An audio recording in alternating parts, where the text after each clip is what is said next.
Darby and Dan Schreiber.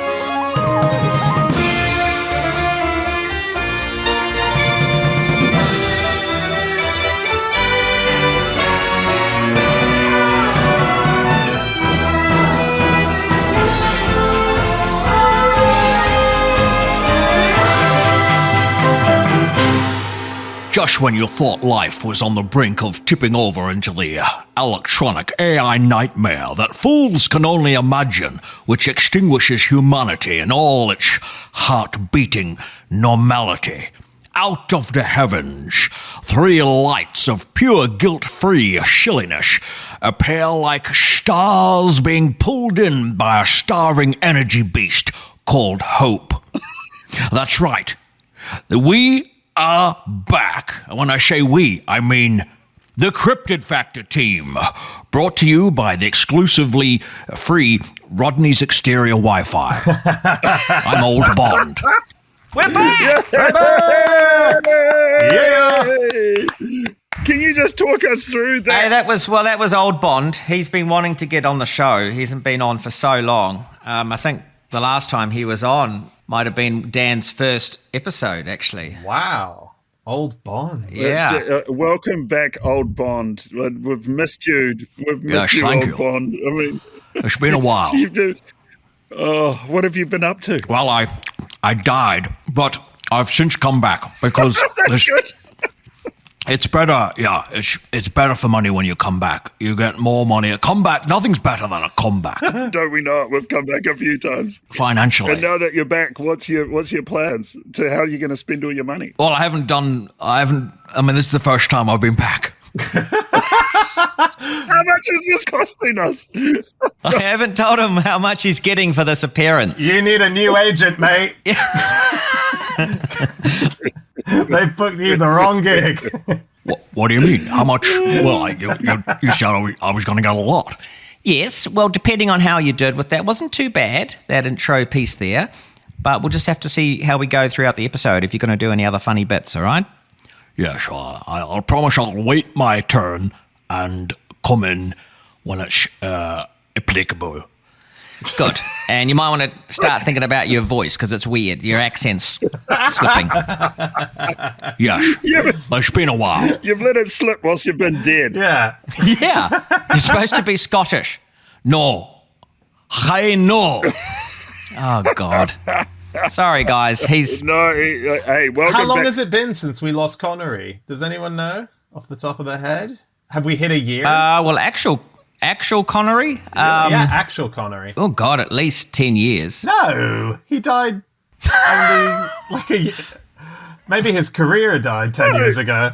You know what? This is actually the best question you could ever ask, and that's why I brought into this, because the way the world is right now with the Mandela effect, and people are talking about this so much online right now with AI and all this kind of stuff, and we're living in a, what is it, Buttons? The Matrix. Yeah, no, yes, well, that's the movie. Help me. Simulation. Yes, a simulation. Simulation. People are noticing more and more glitches, and one of the glitches that people are noticing more are false memories and time disappearing. Yeah. And for one of the most easiest ones to think of is how fast. Let's say the pandemic, which is now not officially over, but certainly dropped down from an emergency to now being, let's be honest, we've moved on. It's been 3.5 years, but but my point was. How fast time has been since 2020. We've had 3 years. Yeah. But why did it go so slow just then during your explanation? Who do you think's been fighting time? Me. You, yes. That's why I'm taking so long to get to my point every time anyone speaks to me, because that's the only way I can get through to people. If people talk normally, it's gone. People don't understand it. If it's, people are so living in a TikTok world. That's so true. I learned this from Buttons with his very slow behavior. I've been trying to teach the world ever since before TikTok was invented to speak slowly. Yeah. And think about don't think about what you're saying and talk slowly. Yeah. Okay, well, put in your bets. When do you think Sean Connery died? I found the answer. What year did he die? Okay. Well, see, this is it, because the last 3 years just disappeared. It felt like it was yesterday. But when we were living in them, it felt like it was going forever. So this is another dichotomy. I would say 2021. Okay. Middle of 2021. Really? Yeah. No. See, for me, and I'm obviously a big Bond fan, and I may be thinking of Sir Roger Moore, who I know died before Sean. So you're saying 2021? Yeah. No. Yeah. What are you going for, Rhys? I know Terry Jones died in 2020. You know, the one good thing about doing this little test is that it gives very little chance for old Connery to come back and be funny, and then we don't have to pay for him. So if we just keep talking about trying to guess when old people died, we won't have to pay old Sean anything. But look, this guy that I've hired here, he's old Bond. He's not Sean Connery. He's an impersonator. Old Finger. Yes. Old Finger. Yes. Actually, can I have that? I like that. Can I change my name to Old Finger? I think it's giving me a little bit more prestige. Okay, fine. Okay, fine, Old Finger. Okay. Off you go. Yes, thank you. I'll be back later in the show. That's right. Well, that's the best thing that's happened to him. His name changed. He's happy with that. Why does that seem so creepy, that name, Old Finger? It just seems so inappropriate for some reason.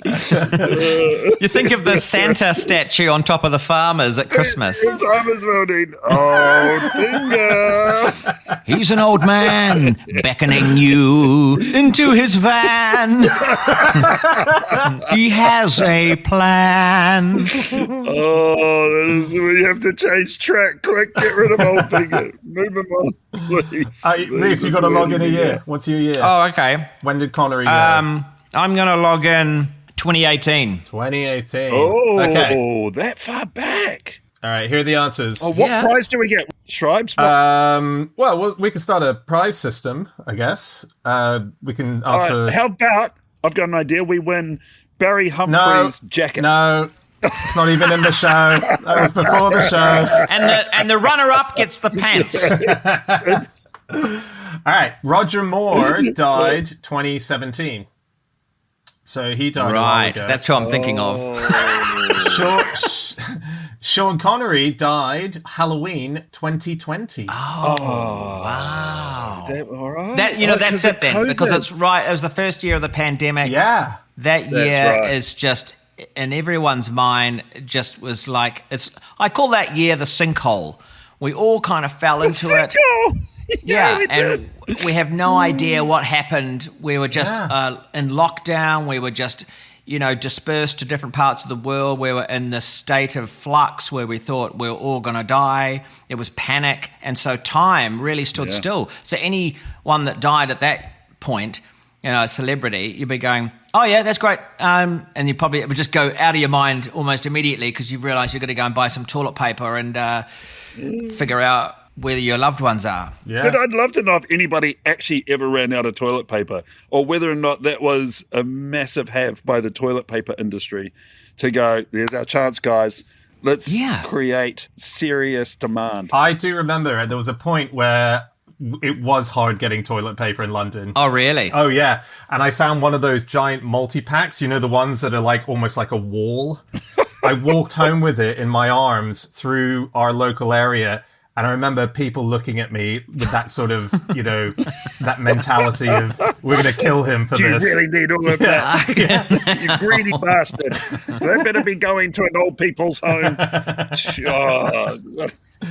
It felt zombie flick, definitely. Isn't it crazy that, there's a massive global emergency, and the one thing that we panic the most about is the ability to wipe our own ass.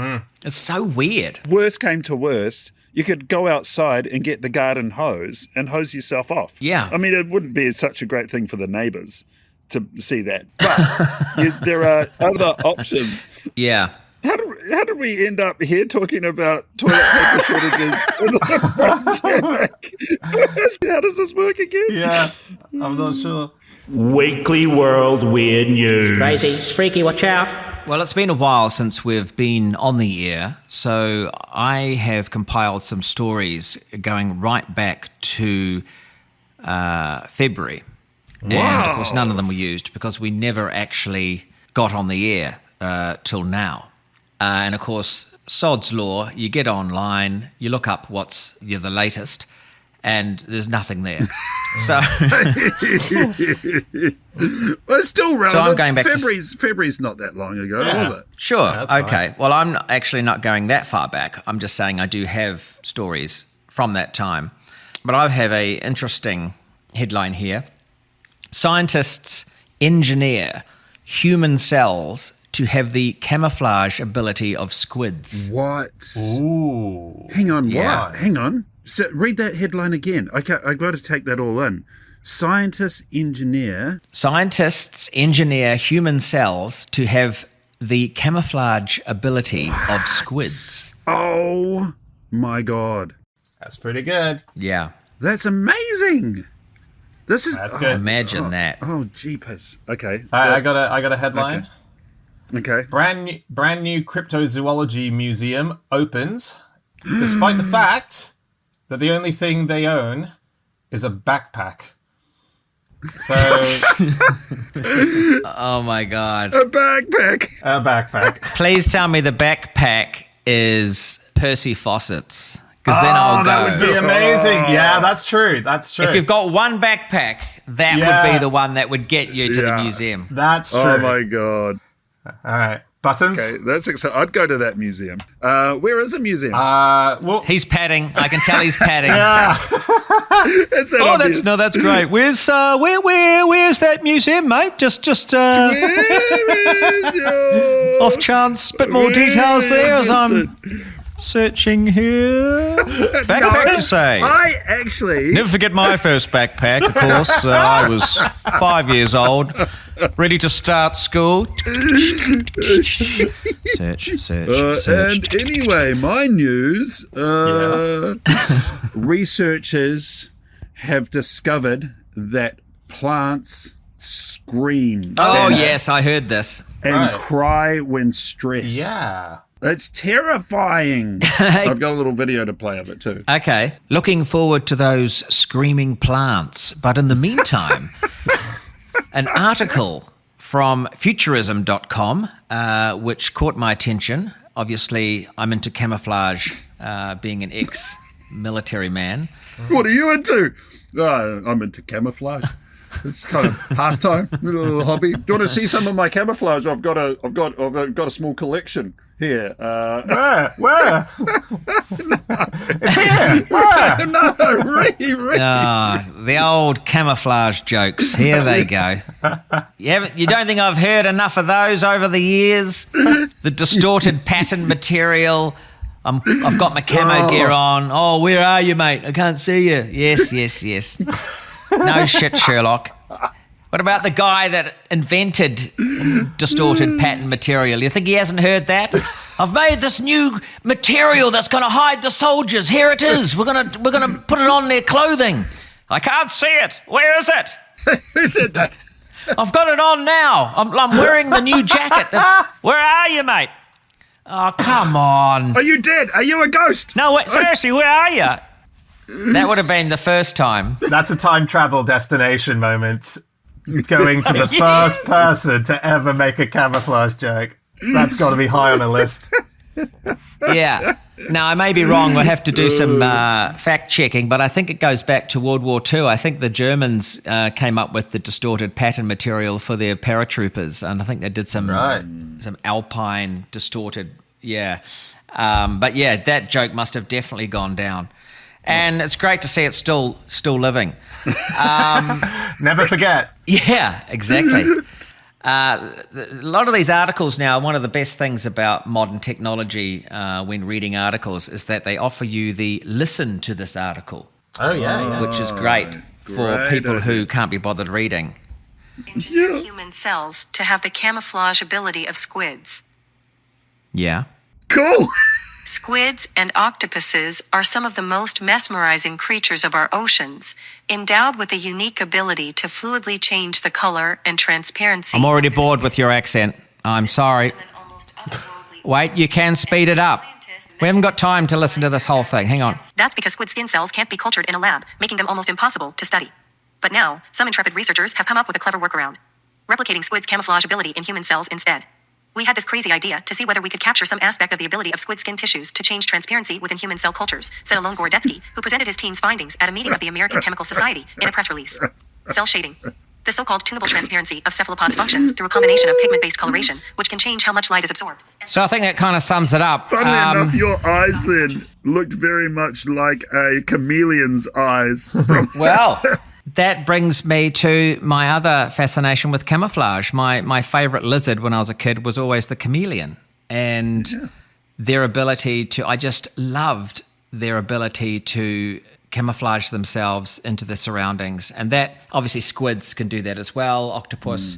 So I'm actually surprised that it's taken scientists this long to work out how they can do that with our own skin, because yes, there'd be some, obviously some military advantages to camouflaging oneself, but then they'd all have to be nude. Why are we naked? Right, because you've got this new gene now that we've injected you in while you were sleeping last night, right? Now, see, David, see how you're standing next to the wooden fence there? Yeah, I'm a bit cold.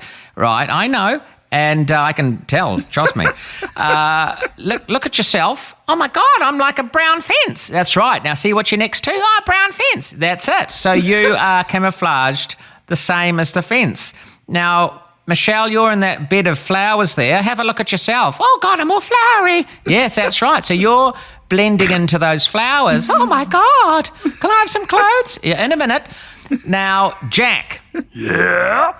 Now, this is, I know I've got a weird one for you. You're in a massive jar of jelly beans. Yeah! Now, can you stop eating them, by the way? I'm okay. What are we doing? Have a look at your hands. Oh, my hands are jelly beans. Yes, don't eat them. Don't eat your hands. Oh, yum, yum, yum, yum, yum, yum. Oh, God. Why did I choose him for the jelly bean idea? Anyway, guys, whatever you stand in or next to, you can become, all right? Oh, my God, who's that? I was just right next to you, sir. Oh, my God, you look just like me. Yeah, I've always wanted to be like you, sir. Fuck's sake, get away, move away. Oh, no. Hey, guys, who's the real him? Who's your real commander? I am. Just get away from me. No, I'm the real commander. All right, so that was a little skit there. That's good. Like great advancement on the chameleon gag. that's the future. Camouflage material. You're not going to get any more recent than that. That's just hot off the press. I couldn't even see that gag. It was so hard to say. Oh well, one day somebody's going to go, no, there was definitely a gag. Did you see it? No. Any questions on this article? I got one. What was it? You cancelled it. You played us 3 seconds of it, got bored of the accent. Well, it was so AI, wasn't it? She was a little AI. So what is the story? Well, but any questions? So basically, this team had this crazy idea to see whether we could capture some aspect of the ability of squid skin tissues to change transparency within human cell cultures, says this chap, Alon Gorodetsky, who presented his team's findings at a meeting of the American Chemical Society in a press release. The so-called turnable transparency of cephalopods functions through a combination of pigment-based correlation, which can change how much light is absorbed, and structural coloration, which affects how the light is scattered through micro and nanoscopic structures. So you get the idea. It's very scientific, obviously, the idea of what happens to the cells for them to be able to manipulate and change, and it's due to the amount of light that's coming through. And I mean, it's very, very technical. So the research focused on leucophores, skin cells that facilitate structural coloration through proteins called reflectins. These reflectins typically clump together, forming nanoparticles that can bounce back light that appears white. So you get the gist. It's very scientific. At the end of the day, I wouldn't be surprised whether this kind of thing is going to happen in the future. The ability with humans seem to be so bored with themselves. And that's why some humans have already gone to the point of, obviously, tattooing is the beginning of like, let's change ourselves. And then now tattooing is just so commonplace that no one even looks twice at someone who's completely, their whole body's tattooed. You'd go, oh, how are you? That must have hurt. And that's about it. And you might do a camouflage joke or something, but then you'd move on. Yeah. Some people have like added horns to their heads, and another very common one is just dyeing your hair weirdly. A lot of the fans are doing that. That's very normal. Back in the day, when we were kids. Yeah, dyeing your hair was huge, and like having multicolored hair is completely accepted now. It's even accepted at schools now. So like at some, not all schools, but some schools here, you're allowed to go, you can have dyed hair. Yep. But back in our day, you wouldn't get away with that. You wouldn't get away with, like, boys wouldn't be able to turn up with their nails painted or anything like that. So now now it's just absolutely normal. I'm out watching my son's football, and there's dudes there, and you look down and they've got bare feet and half their toes are painted, and you look up and it's just some dude chugging back a beer, and I often think, oh, yeah, what's happened there, mate? Did your daughter do that? Or and he goes, oh, I like a bit of the old toe paint. But actually happened, is that a real event that happened in LA? Yeah, that's brilliant. Yeah, and look, if I could be bothered, I would do it as well. I can see the fun of doing that, but it's also like, oh, who can be bothered just to paint your nails? Well, especially the toenails. I mean, it's not. You know what? Thinking about it, I do have time. I should be bloody doing it. But, it's not something I think about. The thing I love the thought of is that you're saying, like, in a school setting where maybe you've dyed your hair and you're sent to the principal's office because the school doesn't allow that. And you have to go see the principal. Yeah. And the principal's like, no, you're naughty. You're not supposed to dye your hair. You're a disgrace. In the future, kids turning up with DNA changed to camouflage, be turning up to the principal's office. They're like, you got camouflage thing. No, don't turn into a stapler. No, I can still see you. I'm trying to tell you off here. No, I can look, you buddy. Oh, hey. So I can see you the whiteboard now, aren't you? Yeah, you're over there. Is that you, the whiteboard, or you, the curtains? Is that your mate, the curtains, and you, the whiteboard? I can see you both there. One of you's... is that door open, or you the door? One of you's gone, haven't you? Are you the door? Is that door gone? Who am I talking to? Someone else comes in. Sir, you've just been talking to the curtains and the fridge and the door the whole time. I don't know what you're doing here, mate. The kids are sitting outside waiting to come in. Yeah. Oh, come. It's going to be hard being a principal in the future. It's going to be real hard. Yeah. Is anyone in this classroom? Or am I just... I know I'm looking at some chairs here, but I'm sure there's more chairs than are supposed to be here. How many of you chairs are people? Please. Please put your leg up if you're a chair. Yeah. Get off the chair. There's a chair on top of a chair. No, we've just stacked the chairs, sir. Right, okay, who said that? Was that a poster? Are you a poster?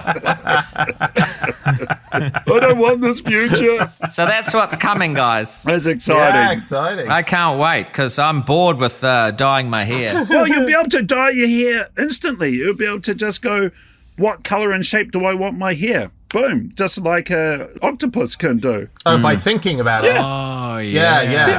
Emotionally do it. Yeah. Change the texture of it. Yeah, and it'll be hard, because of course, octopus only do that when they're stressed and scared, right? They camouflage themselves, or if they're hunting. So, like, you'd have to try and get that under control. Otherwise, you'll be sitting there in front of your wife or your husband, and they'll be like, "Are you having an affair?" No, I'm not. No, I can see your hair's just gone red and all's gone all spiky. No, it's just... You look very similar to Mrs. Robinson down the road, who I thought you might be having an affair with. No, I'm not. This is not a good future for us. Anyway. I'll do my headline. Yeah, why don't you do that? Oh, do you want to do yours? I'll get mine. Mine's a very quick one. Okay, fine. You do yours first. The headline once again. New research finds that plants cry and scream when stressed. So researchers have gone about stressing plants out by cutting them and not giving them enough water, and have recorded the ultrasonic sounds that are emitted from the plants to see whether or not any sounds are emitted. And they have discovered that they do in fact emit screams, which is kind of says a lot about how we have to take care of our plants, right? So I've got a wee little video here to play if you like. Yeah. Before you play it, I'm pretty sure that, when you're mowing a lawn, the fresh smell of grass, that smell, that's plants screaming effectively. That's a signal elsewhere that danger is here. Grass is being cut. So we smell that and we're like, ooh, that's a nice smell. But actually, it's a death cry. It's grass blood. Yeah. I'm smelling grass blood. Is that for real? Because I'm looking out at my lawns right now and have to mow them today. Yeah. And now I'm going to be feeling guilty. A murderous. Great, thanks. Yeah. Thanks a lot. How are we going to hear the ultrasonic thing if it's ultrasonic? Well, hopefully. I actually haven't watched this little thing. So it's a news article. So hang on. Here we go. Okay. Now, your houseplants might be crying out for help, if only you could hear them. Researchers at Tel Aviv University found that plants make popping sounds undetectable to the human ear, and they get noisier if they need water or if their stems have been cut. The audio of the sounds made by a dry tomato plant have been sped up and edited so it can be heard. Have a listen to this. Okay. That's a hell of a scream. A hell of a scream. Can you go back and play one more recording of that tomato crying? Because we might have to turn the volume up on that one. I haven't. Or shall I just recreate it now? I think it was like this. Yeah.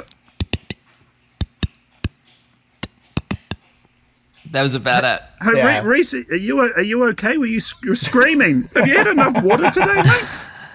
No, they missed a real opportunity there to cut to like tiny baby screaming. Yeah. Yeah. That would have shocked the world. Oh, Buttons just going, oh shit, no, guys.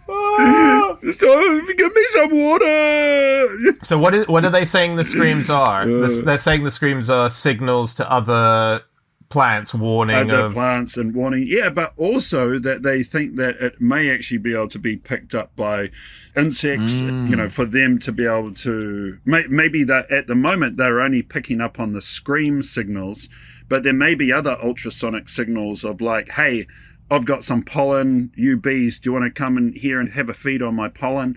There could be a whole language happening. That the fascinating thing there is that it's cross species and from plant to insects, and that it's not just smell and it's not just color and what have you, that it's actually in a communication and that they're talking to each other, which is the terrifying thing if they're being cut. That's the thing. Like if they're dry, okay, that makes sense because it's obviously gone into stress. But if you cut it and it instantly screams, that's kind of makes you think that they're sentient, right? I mean, they are living things. Yeah, they are living, but we are using human language there, aren't we, to sort of say they're screaming and they're crying, where in fact they're emitting signals. They're popping. Yeah. Like that was a huge stretch to say. I think saying screaming is not quite the right terminology. Wow, it got a headline, didn't it? It made its way onto the Cryptid Factor. So found its way to Buttons. The fools turned up. They dragged me in. I couldn't resist it. All right, I'll do my headline. So this is that there's a brand new cryptozoology museum that has just opened, and the only item that they've launched with is a backpack. And you guys were actually quite close earlier because you said Percy Fawcett's backpack, and this is an exciting backpack that the three of us would be very interested, I imagine, to see. the backpack was bought at an auction recently, and it was the backpack that Edmund Hillary took on his expedition when looking for the Yeti. So the first expedition after Edmund Hillary went to Mount Everest was to look for a Yeti. So here's the thing. The backpack really should have gone for something like $100,000 because it's such a unique item. But it was the only explorer item that was part of an art auction. So there were prints that were going of artists that aren't even sort of like globally household names that were going for something like 10 times the amount that this bag was eventually bought at. So the bag went for relatively cheap, and the bag contained not only this beautiful Hillary Yeti bag, but it also had footage of the trip, which can be converted, and there was a letter that was written and signed by Hillary. So it was like this amazing package, and the museum is in New Zealand. So it's a New Zealand cryptozoology museum that's opened. Yeah. So it's very, very exciting. Whereabouts is it? Buttons, where was it again? Do you know? I thought you had an idea. I did hear that it was actually quite close to here. Really? Yeah, that it's very, very close to. Oh God, it's on your property, isn't it? Here we go. What? Oh, this is a big hoax. This is. What's that in the? What's that in? Because the man who bid successfully on Edmund Hillary's Yeti bag was Leon Buttons Kirkbeck, sitting at an auction. And the museum that is open is the official Cryptid Factor museum. We have our first item. It's Hillary's Yeti bag. Oh, that's amazing. Yeah. Wow, done. And we used a Schreiber unveil to reveal it.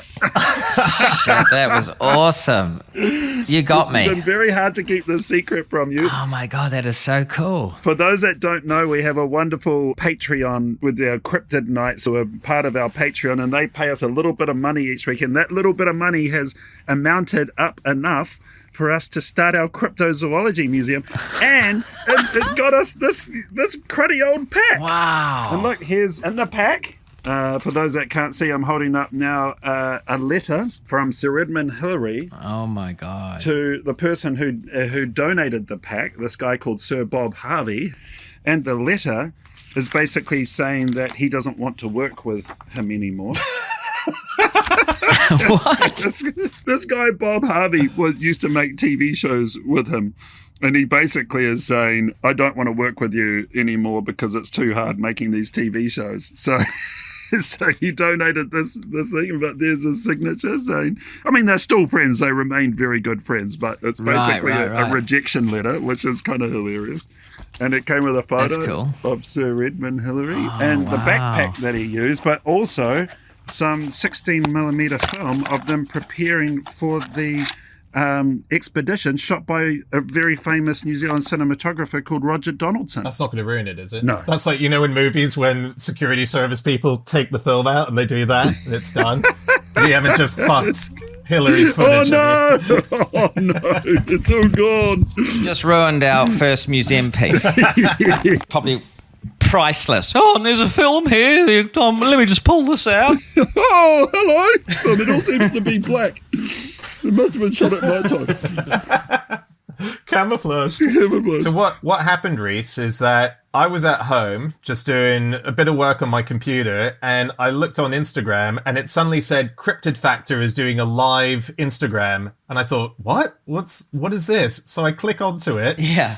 And it's Buttons sitting at a auction for the New Zealand Labour Party where they're auctioning off like art pieces. And the first thing I hear is Buttons going, so nobody tell Dan and Rhys what I'm doing here, but I'm trying to buy Hillary's backpack. But he's doing this live? He's doing it live. Just hoping we weren't going to be watching? Yes, exactly. I don't yet know how social media quite works. I'm still slowly figuring it out. Well, you fooled me, because obviously I must have been working or something. I didn't have my phone on me. You would have been asleep. It was late at night. Yeah. And then I saw somebody on the chat said, Dan's here. And I'm like, oh no. Secret revealed. Yeah. And so, and it was high intensity because Buttons started the Instagram Live about 40 lots too early. So Of course he we did. all had to wait like an hour and a half while they're just auctioning off all these other prints. Oh, God. And then eventually it gets to us and we're all debating how much is it going to go for. And I thought minimum 100K because this is a huge piece of Hillary's life and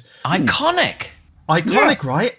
And it starts, actually, someone, turns out Micah, who's one of the Kryptonites, has compiled all my growing comments of, it started with me going, don't spend our Patreon money, buddy. We're trying to sort out an American trip here. Just don't, come on.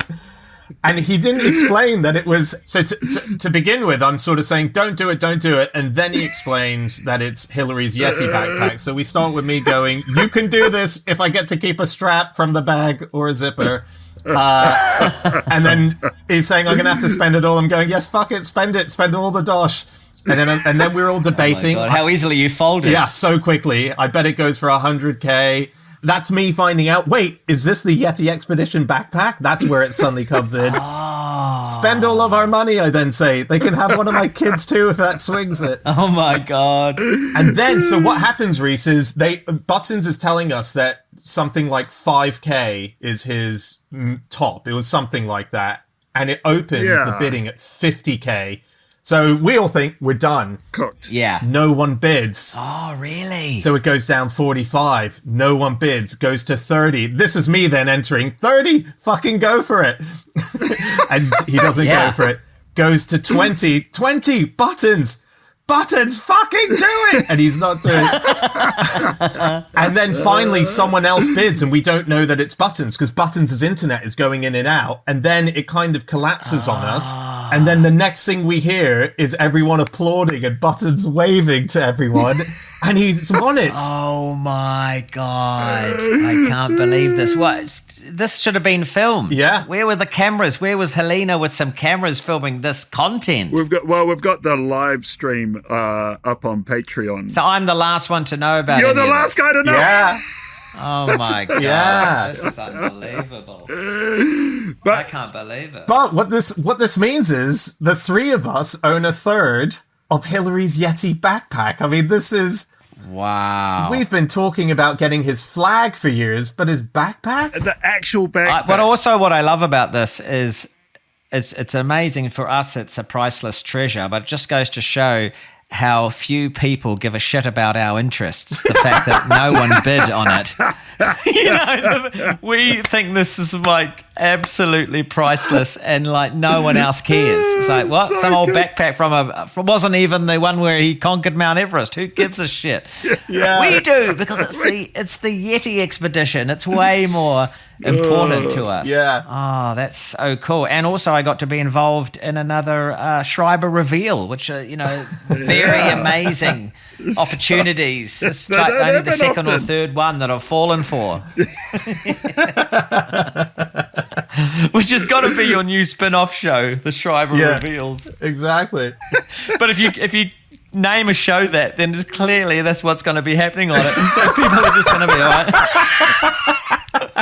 Come on, when's the reveal, mate? Come on. Hello and welcome to Schreiber's Reveal. Tonight.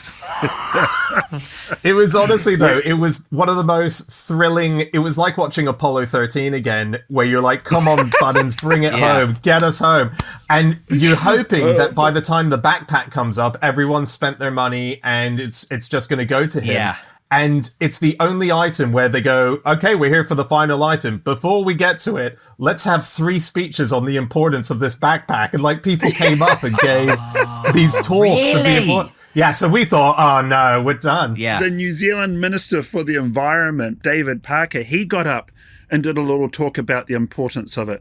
Then the ex-mayor Bob Harvey got up and talked about his relationship with Sir Edmund Hillary and about filming with him and about the importance of the backpack and everything. And everybody must have been sitting there going, yep, nah, still don't buy it, mate. Still just a backpack. And I'm going, shh, don't get everybody excited. Don't get on the air. I'm expecting everybody to be like, I'll bite. An item so dull, they had to get 3 speeches before it was anyone would have any interest in it. And even then, no one cared until one dude at the back,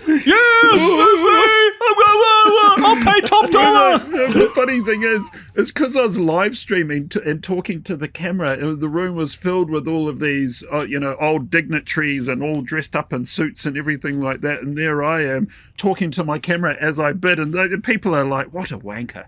Yeah. And I let the bidding go all the way. And that was the thing. It was getting kind of embarrassing because I went to 20 grand and then it went all the way down to 10 grand. And then somebody finally bid on it. And then I bid on it at $12,000. And then that was it. It was just nobody else bid. I think the other person bid because they were just They're feeling embarrassed for the Hillary family. Exactly. So we got it for 12 grand. Yeah, basically.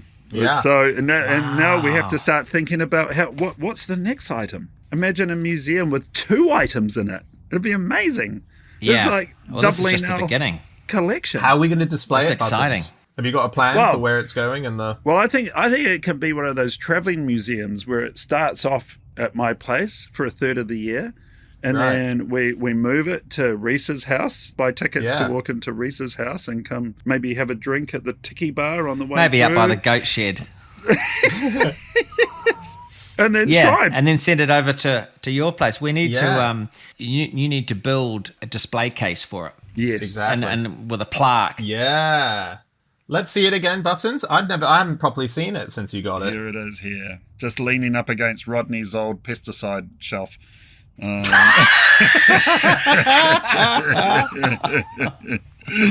Oh God, I'm so worried something's going to happen to it. That's $12,000, mate. You can't just put it there next to the pesticide. Can you please take it in the house? It's fine. It's fine. It's fine. It's seen worse. Rats mate. are going to get into it. It's seen worse. It's seen worse.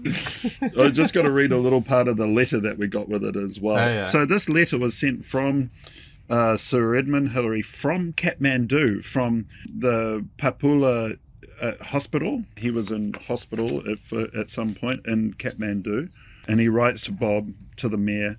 It says the main purpose of this letter is to say that in your film sales efforts, I do not wish you to commit me to any further films in the Hillary series without my explicit written permission. In a discussion on the Ganges film produced, he says, I am not interested in doing any more. And he says, best of luck, yours sincerely, Sir Edmund Hillary. But as it turns out, this guy, the mayor, Bob Harvey, he did the fundraising to actually get Sir Edmund Hillary over to do the Yeti expedition.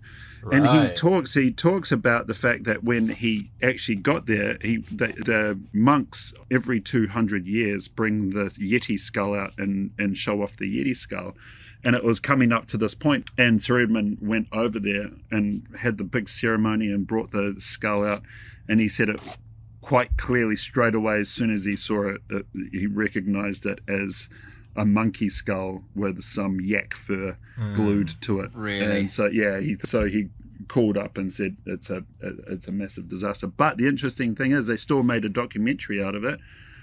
But this is obviously in the 1960s, and it's gone missing. No, but the film, the archives don't have this documentary. It's just they can't find it anywhere. There's no copy of it anywhere. Wow. So the little bit of film that we have is the only surviving film from that documentary. Apart from that, the entire documentary's gone. And you just ruined it. I just ruined it.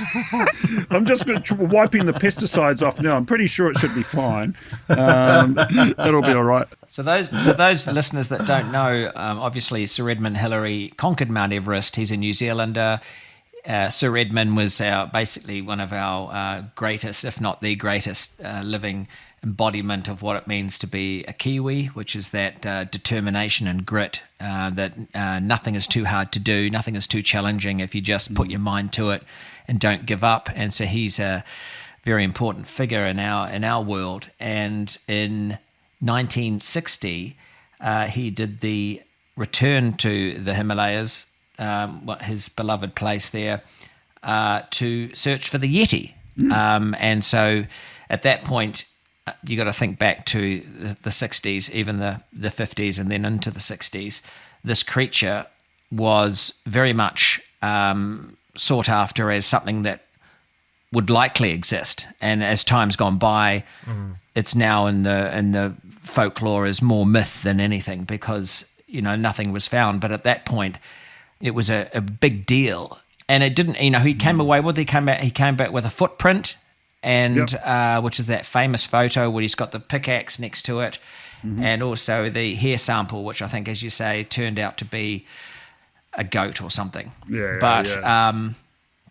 Having just the symbolism of that expedition as well, the exploration of the unknown, which is what we stand by, and it's kind of it's the heart and soul of the Cryptid Factor's existence. So that signifies that backpack which went on that expedition is like a holy grail piece for us. So if that's going to be the first piece of our official museum, well worth spending money on, and amazing job, you guys, especially you, obviously, Buttons, for just taking the balls to do it. It couldn't be anything else out there that would be more symbolic for us as a group. The expedition backpack, exactly. Congratulations. Hey, congratulations to us all, and a massive thank you to our Patreon followers. And there's extra content up there. When I heard about it, I went to the house of this woman who was organising the auction. Barbara went to her house and met up with Sir Bob Harvey, who's a legend and a great storyteller.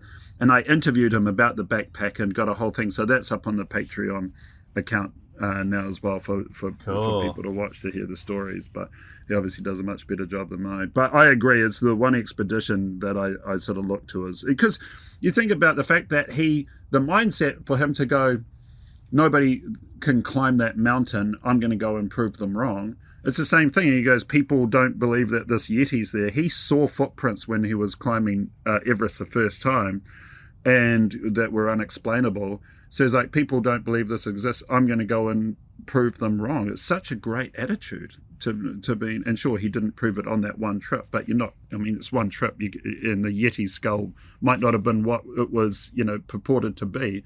That doesn't mean there's not. But it's also a great excuse for another adventure, isn't it? Exactly. And we should go and remake the documentary that is lost. Well, the search for that missing documentary, that sounds like a great documentary in itself. Wow, this is a good start for it, to find little bits of the footage. Wow, that's cool, man. That hit me for a 6. That's a real mind-blowing Cryptid Factor moment. Woohoo! Woohoo! I just can't wait to get you guys to touch it. How does it smell? It smells great. It smells like adventure. Wow. Yeah. Have you checked all the pockets as well? Are there any polo mints that he left in there or anything like that? No, unfortunately, there's none of that. But do you know the guy who actually filmed that documentary? He's a New Zealander called Roger Donaldson. He's made some incredible films. He went on to become a director himself. One of the films that he made was Cocktail. Cocktail? Is it Cocktail? Wow! How did you know? That's amazing. He did Cocktail. He did The World's Fastest Indian. Wow. Yes. He did Dante's Peak. Oh, wow. That. Yeah. What? But his first thing was Hillary's Yeti expedition. Well, yeah, he shot That's it. Amazing. He also did The Bounty. The Bounty. Exactly. Oh, he did The Cadillac Bounty. Man with Robin Williams and Tim Robbins. Oh, really? Oh, yes, too. Cadillac Man. Yeah, wow. The great documentary McLaren. Yeah. All Quiet on the Western Front. He also did the bank job with what's his name, from that guy from that movie. Oh, yeah. Okay, we're running out of steam here. All right, let's move on to... He's still alive. I'm going to go track him down. Yeah, he's a legend. Do we bother... Well, actually, interviewing him about that original expedition that he filmed Definitely, yes. would be well worth a track down, and also he would know where the bloody doco ended up. Yeah. I'll track him down. Okay. Anyway, we should do some cryptid news, I guess. Attention, all personnel. It's time for this week's cryptid. Help me! Did you guys catch the news about this cube-shaped creature with 24 eyes discovered hiding in a pond in Hong Kong? What? The somehow missed it. Hang on, a cube-shaped creature with 24 eyes. Yeah. Are you sure this isn't a kid's book? No. Honestly, researchers scooped water from a pond and discovered a new species of cube-shaped creature with 24 eyes. Love it. What? Love it. This comes from the Miami Herald, okay, which is part of the McClatchley Media Network, Oh, good. one of the most reliable networks. If it's from the McClatchleys, it's definitely legit. Yeah, they're a lovely bunch of people. Media moguls, the McClatchleys. McClatchy. It's a McClatchy. Scientists let down a net and scooped up water from a brownish-green pond in Hong Kong. As they looked closer at their catch, they found a cube-shaped 24-eyed creature looking back and discovered a new species. The researchers found the creature hiding in the brackish water of shrimp ponds at Mai Po Nature Reserve, according to a study published March 20 in the journal Zoological Studies. They returned 3 summers in a row and kept finding more of these creatures. The scientists analysed the animals and discovered a new species of box jellyfish. So box jellyfish are named, obviously, their cube-shaped bodies. And this group of jellyfish contains some of the most venomous marine animals in the world. Wow. Far out. So just to show you kind of like what a box jellyfish looks like. Oh, yeah. That's beautiful. Freaky The stuff. super long legs, well, whatever they're called. Not legs, but loose, Nice loose line. bits of Nice fabric. legs. Yeah, I mean, they're not tentacles. Maybe you call them that. Dangly bits. Obviously, this new species, I always give things a bizarre name. Tripedalia mypoensis has a see-through body with a slight whitish tinge. The jellyfish measuring less than an inch long, so it's tiny, guys. What? Hang on, it's less Yeah. than an inch long and it's got 24 eyes. How small are the eyes? Well, It'd be tiny. okay, so the jellyfish has 24 eyes arranged in sets of 6. On each side, the creature has 2 larger eyes, the upper and lower lens eyes, surrounded by 4 smaller eyes known as the pit and slit eyes. Oh, Okay. God, I'm watching you. I'm watching you right now. Are you watching me through your real eye? No, I'm watching you through 4 of my pit and slit eyes. Here we go. I've got a picture here to show you, chaps, a diagram of the Tripedalia mypoensis jellyfish showing 6 of the animal's eyes. The abbreviation LE means lower lens eye. PE means pit eye. I'm telling you these because when I show you the picture, you'll see these abbreviations with arrows. So I want you to remember LE is lower lens eye. Lower lens eye. PE means pit eye. Yeah. SE is your slit eye. Slit eye. That's good. And Yep. UE means upper lens eye. Oh, Here we go. I'm so excited to see the image. Oh. Okay. Yeah, right. Okay, that's amazing. Look at that. Right, so pit eye, slit eye, 1 UE. What was the UE again? Upper lens eye. Yeah. And you're not going to remember any of this tomorrow, so it's pointless. But let's move. Hang on. No, but hang on. Of those set of eyes, are you saying there's multiple sets of those eyes all around it? Yeah. Nobody's sneaking up on this little bugger. Yeah, so there's, as I say, 24 altogether, but they're in sets of 6. But So if that's it's one only- set of 6. So I've got 2 questions with this, which blow me away. First of all, if it's only an inch long, those eyes are tiny. But how does it process all of that data from all of those eyes? If it's only an inch long, it must have a tiny little brain processing 24 lenses, unless it sort of has the ability to switch them on and off, and it's not having to look at all of those eyes all at the same time. It might take it to one central source. Yeah, but it'd be tiny. Right. But I do have to say, the headline of saying that a creature was scooped out of a lake that was a box that had 24 eyes. Yeah. Worth it for the headline. And totally worth it for the headline. And you think to yourself, I can see Dan yawning excessively there, but it's super late in the UK. Yeah, I think the best way... Cube-shaped creature with 24 eyes discovered hiding in pond in Hong Kong. Study says scientists let down a net and scooped up water from a brownish-green pond in Hong Kong. As they looked closer at the catch, they found a cube-shaped 24 creature looking back and discovered a new species. The scientists analyzed the animals and discovered a new species of box jellyfish. Yeah, it's way more interesting. I've already said all this, mate. Each corner of its body. The study said. Yeah, you're a bit behind, buddy. Talk as fast as you like, but everyone already knows it. We're already all there. Mother's Day is Sunday. Spoil mom at JCPenney. Help her unwind and relax. Don't you stop $19.99 trying to put an ad in my... This is my show. Are you kidding? Oh my God, the Miami Herald. You know, this is so typical of the McClatchy group. You know, you guys with your media network just trying to get some money. Oh, you know what? The other thing is, the problem with that is that people now know that this was recorded on Mother's Day, and by the time I get it edited in and out, it's probably going to be Father's Day. Damn it, McClatchy group. They're bloody... Foiled again. Oh, no. All right, what cryptids have you guys got? Well, I got two pieces which are of not recent sightings. They're more sort of bulletin crypto news. The first being that there's a place in America called Clallam County, possibly a different pronunciation there, who have just officially signed off a proclamation recognizing and honoring Sasquatch. And what they've done is they've turned it into a protection and refuge zone.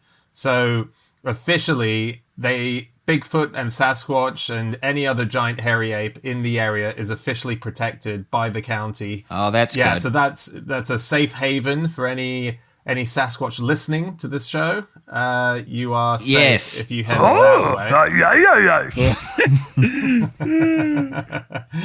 And it got signed this year. It says, "Now therefore, we the Board of Clallam County Commissioners hereby request all citizens of Clallam County recognize this county as a refuge for Sasquatch to prove both protection and security and also support for the Forks Sasquatch Day." So they have a Sasquatch Day, May 26th through to May 28th. So not quite sort of understanding what a day's length is there, but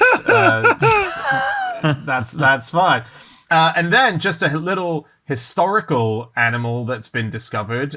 Scientists have found a 10-foot long killer tadpole that used to terrorize the earth.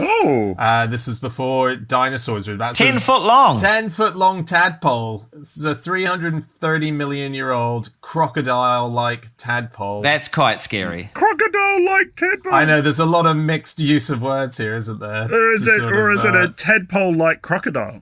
How do they know? I'd hate to see the size of frog that bloody tadpole's going to turn into. Jesus.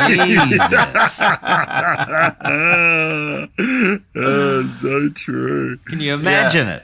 But where it used to swim is in what is now, because obviously the land masses have changed from 330 million years ago, is now what is Scotland, as well as parts of North America. But, you know, this thing does have elements that look slightly Nessie-like, and 350 million years ago, swimming in the territory of where Loch Ness might have been. I'm throwing it in as a potential new candidate, as a Nessie. Oh, yeah, it's a big tadpole. It's a big killer tadpole. Could be a 10-foot long tadpole. God, when that turns into a massive frog, we'll bloody know about it. It's just not really such a... Like, somebody said, what happened to Buttons? He was killed by a crocodile. You go, oh, poor dude, that's really... As opposed to, oh, what happened to Buttons? He got killed by a tadpole. Oh. It was 10 foot long. Well, 10 foot is a big one. No, cool.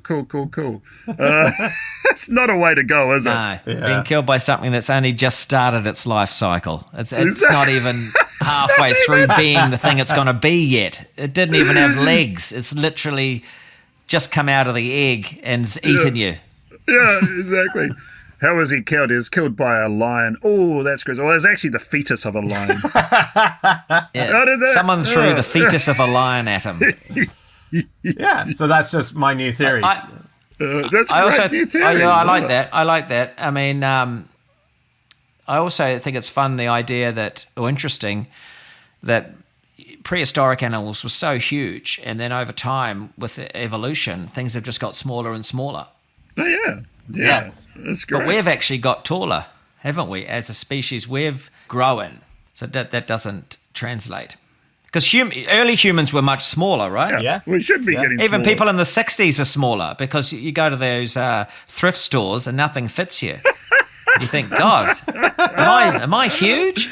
No, people back then were just smaller. And you go to old pubs and the doors, like, 200 years ago, were like tiny little doors. No, but I've told you the reason for that, right? Yeah, people were tiny. People were tiny. No, what it was is that material cost a lot. So to buy the wood for a door and make a good door would cost quite a lot. So why make such a tall door when all you need is an opening? So doors were smaller just because it made sense to use less materials.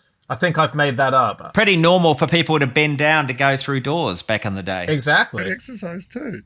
Yeah. Well, anyway, from small doors to my little piece of news, which again is surrounding AI. You can't get away from AI in the news of late, which is really getting kind of a little bit boring. It seems like years ago when we were having scripts written for us by AI, and it seemed really quite weird and strange, and now AI is becoming very commonplace. And what it's also doing, which is a little bit annoying, people are using AI to try and prove that Bigfoot is definitely not real, and also they're trying to use it to prove that footage that has previously been used as evidence of Bigfoot, using it to prove that it's not. And the one that they've put AI to just recently is the famous Patterson-Gimlin film, which is great. It's a good use for it. Everybody's been looking at that film for decades, ever since it was taken, trying to determine whether it was true or not, or real. Now, some experts have used AI computer vision to stabilize that footage of the Patterson-Gimlin film to try and determine whether or not it is just human-like walking rather than the big, sort of strange ape-like type walk that people believe it is. And unfortunately, people are saying that the results clearly prove that it was actually just somebody dressed up in an ape suit. Well, if there's any more reasons that we need to hate AI, that's it right there. Exactly. You're telling me that the fucking artificial, and let's put that in full caps, artificial intelligence is now telling us that we got it all wrong, you dumbass humans. It was a guy in a suit, because I can fucking prove it, because my processing power and my stability, technology, intuition is beyond anything you could imagine, you useless breathing bits of meat. Pretty much, yeah. That is exactly. Well, I think this is the beginning of the revolution right here. We're starting it here on the Cryptid Factor right now. No one fucks with our paddy footage. That's one of our holy grails. You're telling me we've been lied to the whole time? Fuck off, robots. Come on. Let's take them down. The war starts now. One step too far. They crossed a line. You crossed a line, AI. Yeah. Well, yeah. Next, they'll be telling us that we wasted our money on a backpack. Let's see the footage. Yeah. Okay, here we go. So this is the AI adjusted footage. AI adjusted footage. Here we go. It is very well stabilized. Wait, what? And that's it. What? That's it, stabilized. I don't get it. I don't get it. That looks more human? Yeah, they say that if you look at it, because in the previous footage it's been so shaky when people have stabilized it in the past, the stabilization doesn't do a great job of actually then getting the detail of the actual movements. What they're saying is that this AI tool doing the stabilization is actually using computer vision as well. So it's actually looking at all the pixels and making it easier to more distinguishable. But all I'm seeing is something that's been adjusted that isn't the original. Yeah. The original, of course, was shot on film, and it's computers versus the very raw reality of analog. In my mind, it's kind of like where it's been adjusted to make it look as though it's not as real as what it was. Where do you stop, right? You turn it into a cartoon if you wanted now using AI tools. You can, literally recreate it from a 3D angles and stuff, but it's still not the original. It's a computer's interpretation of it. Surely we should all resort to the original. Yeah. When you start stabilizing shit, you are tampering it. Yeah. It's a sticky one. And I saw this article as well, and I decided not to bring it up. Give it the light of day, and I did. You did. Because I was desperate. I didn't want to either, but I couldn't find anything else. Yeah. Is this the one from the Daily Star, or might be a different one that I got? No, I've got the IFL Science. Right. Because mine says Bigfoot expert blasts AI for almost daily hoaxes getting in the way of the search. This is where Bigfoot expert Thomas Markham has said the elusive creatures community is struggling with hoaxes made up by artificial intelligence on almost daily occurrences. For those, so people are now who are going to be hoaxing have now got the amazing ability with AI imagery to make the hoaxes look even more realistic. So that's another thing that's getting in the way. It's going to be even more difficult to verify images and stuff. Yeah. So that's probably it's different article, I think, but in the same ballpark. Because I don't want to accuse the guy who's sort of attacking it in this article of being biased. You'd think he's scientific. However, the quote, if you go down, Buttons, to the highlighted quote, I think he does have a bit of an agenda when he says, when the guy in the suit turned to look at the camera, sort of suggests that he... His mind was already made up. Yeah, you're so right. Yeah. He's called Crook. Yeah. I don't believe this guy. Crook. Cliff Crook. He's out. I'm sorry, mate. He's a crook. We all knew he was a crook at the point that he called himself one. Yeah. I'm sorry, there's no way. I mean, no offense to you, Crook, but... You bloody crook. I love it when people say, no offense, mate. Oh, I've just delivered you a bit of offense here, but I'm taking that away with the following sentence, no offense, so you can't have at me. But I have sued you for millions for lying to me. No offense, mate. Oh, damn it, because I was on the brink of being offended there, and... you were really rude to me and my family name, but then you've fucking, with no offence, there's nothing, I've got no argument against that, so have a great day, mate. Have a great day. Oh, really ready to be offended. All right, well, on that note, we should skedaddle. Well, there's one last thing that we have to celebrate. Is the fact that, and it's really good because we've spent $12,000 on a backpack, that there's no additional charges from Oldfinger coming back into the show, which is so thankful. I'm so thankful. Of all the whole time I've been worried that he may just pop back up and just be like, we've got no money for this. So... No, really? He's absolutely gone. I think and even though I did say no offense to him, he got offended by me saying, his voice was dropping a bit there. He's a bit rusty. But I think that is the last we've seen or heard of him for a while, for now. Well, I'm going to go make a box for an old backpack now, guys. I'm going to go make a display unit. Yes. So I can't wait to see that. What a comeback show. Yeah. Great. Every show we do now is like a comeback show, which is... I look forward to the next one at Christmas. Yeah. All right, well, Dan, I'll let you get to sleep. I can see you've glazed over again. I faded. He's gone. He's gone. I'm nearly out His of eyes here. are like a couple of glazed donuts.